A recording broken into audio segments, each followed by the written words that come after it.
Hello everyone, welcome to my new another blog. আজকে আমি যাচ্ছি আমার বন্ধুদের সাথে সীতাকুণ্ড। তো চলুন যাওয়া যায়।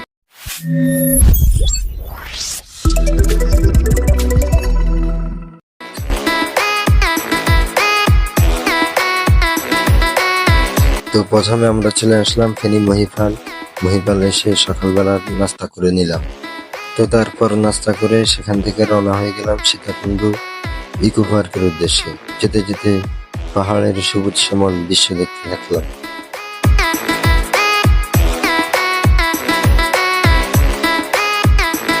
তারপর ইকো পার্কে গিয়ে এখন সকলে হাঁটতে হাঁটতে আস্তে আস্তে পাহাড়ের দিকে উঠতে শুরু করলাম।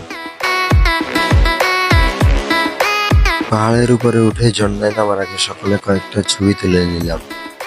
তারপর সকলে আস্তে আস্তে ঝর্ণার দিকে নামতে শুরু করলাম।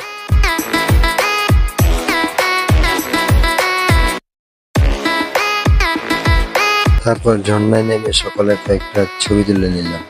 প্রথমে গিয়ে দেখি ঝর্ণাতে পানি নেই, একবারেই কম। দেখে মনটা খারাপ হয়ে গেল,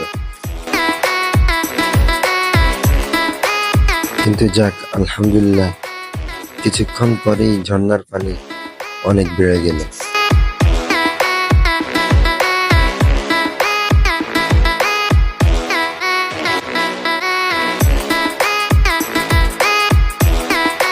তারপর আমরা সকলে ঝর্ণার সামনে একত্রিত হলাম।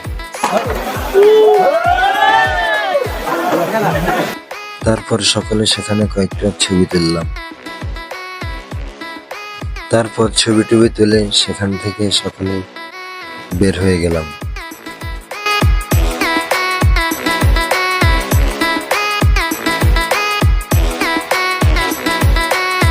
সেখান থেকে বের হয়ে আসার সময় পাহাড়ের উপর থেকে গুলিয়াখালী সমুদ্র সৈকত খুব সুন্দরভাবে দেখা যাচ্ছিল, তা একটু দেখলাম।